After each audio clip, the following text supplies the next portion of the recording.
only Smashing Pumpkins in Finland and probably the first and the last time. So I heard you arrived to Finland yesterday. So what you've been doing except for buying a piano?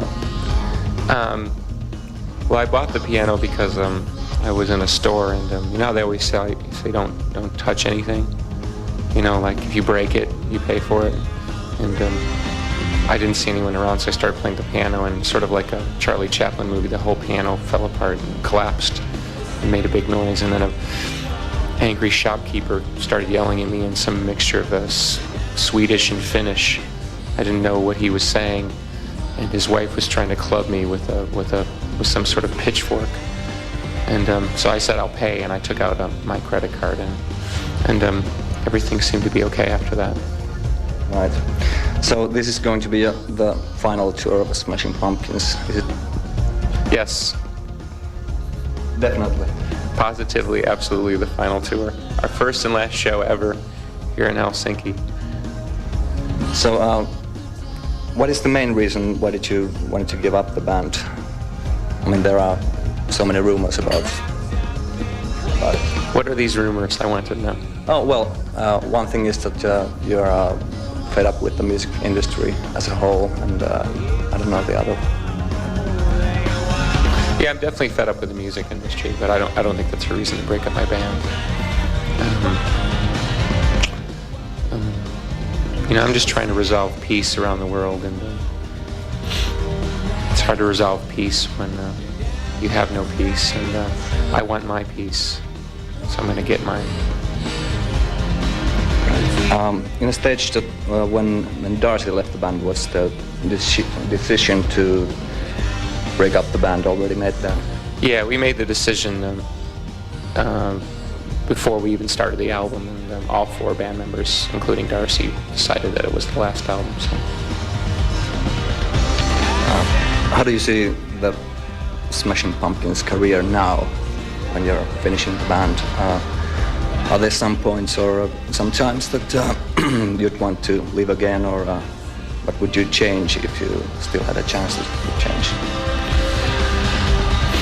I think the only thing I would really try to change is keeping all four band members in the band at the same times.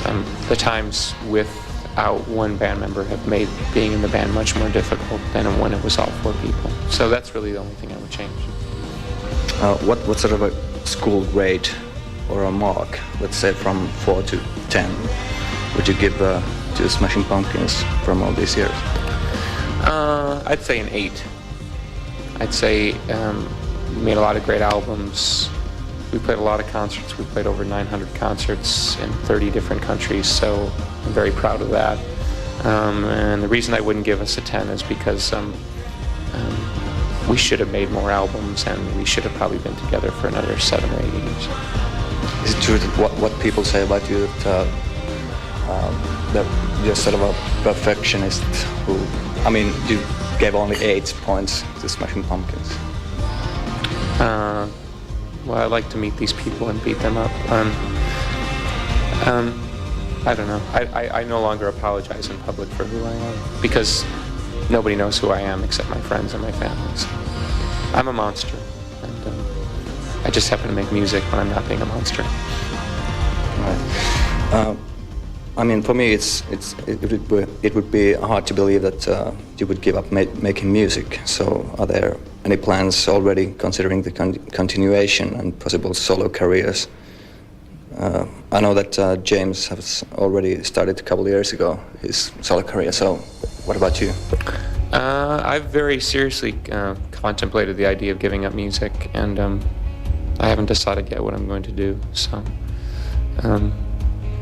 I don't think it would surprise anyone who is a fan of the Pumpkins to understand that I don't like being in public much. I don't think you know, the world of entertainment, of like perfect pictures and funny interviews and stuff is really made for a person like me. I'm too crazy, so I have to sort of take my sanity into account. So maybe I'll just make tapes and ship them out in the mail.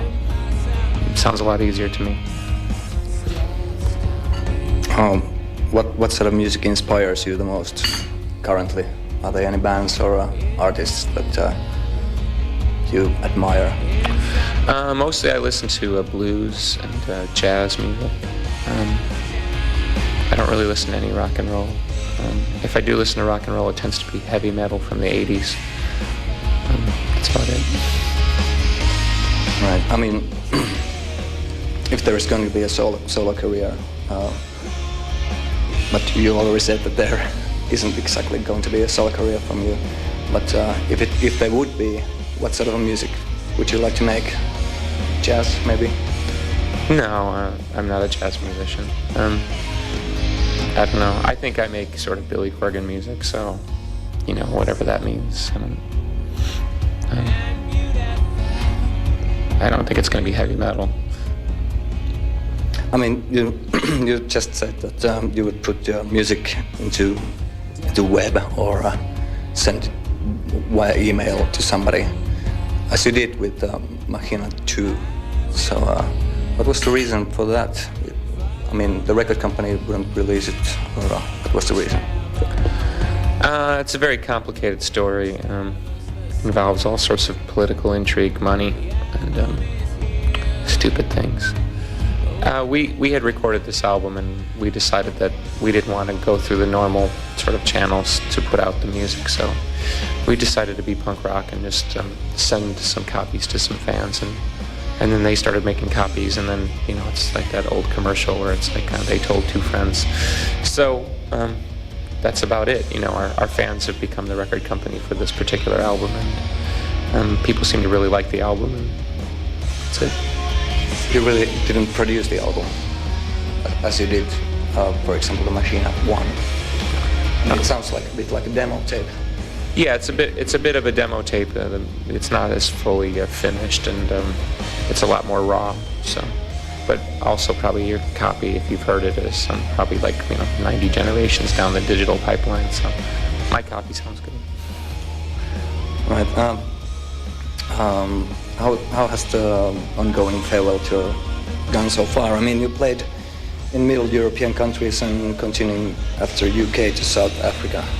So it's nice to play for the last time. Yeah, it's been the biggest tour we've ever had in Europe, and we've had a lot of success in countries where we hadn't had a lot of success in the past, Germany and France, and so I don't know, I can't complain.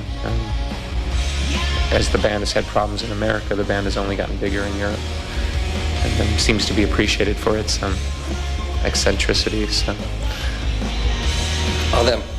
Is there something like this is the final tour, we're going to play harder than ever sort of feeling in the band? No, because we always played hard. We generally play shows that are over 2 hours long. This show is almost 2.5 hours long. We always try to give everything we have to our fans and hold nothing back, and that's why we're sort of crazy, because we're not a safe band to be in. It's sort of dangerous. So what sort of reactions have you heard from the fans? Are they pissed off and disappointed, or do they pretend to understand that the Smashing Pumpkins are quitting their career? Well, I don't like your choices, and you didn't really let me choose my answer. It's either or. What is it then? I think that fans are sad that the band is breaking up, but they generally seem to understand that it's important for the band to break up, that the band wouldn't be breaking up for silly reasons. Right. So what's the show going to be tonight? 2.5 hours. It's a lot of sad folk music, a lot of crying. There's a whole bit in the middle where James comes out dressed like a clown and does like sort of mime routine. I don't know. People seem to like it. So are they going to be old stuff, new stuff? I mean, what's the balance between the material? Yeah. We just do a lot of covers by other 90s bands. We do Creep by Radiohead. We do that Fuck You, I'm Not Gonna Do What You Tell Me song by Rage Against the Machine. We do, we do some Pearl Jam, a couple Green Day songs.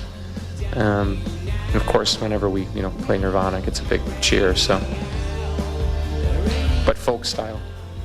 Well, that's interesting that you're playing Radiohead's Creep, because the band is not playing the track themselves anymore.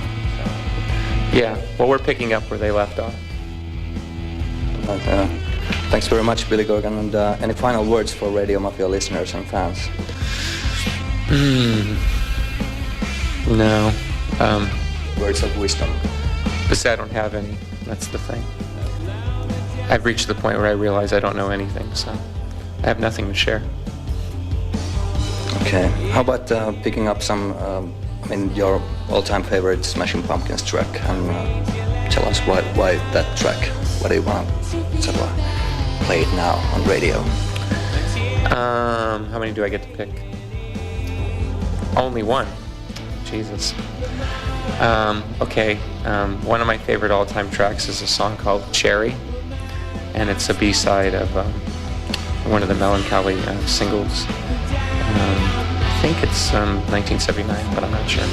And the reason I like this track is it's a classic example of a song that we didn't put on the Melancholy album that probably should have been on the Melancholy album. It has a real sort of driving at night kind of beauty. I like the lyrics very much, and it's just an example of how you can make a mistake about picking songs for an album.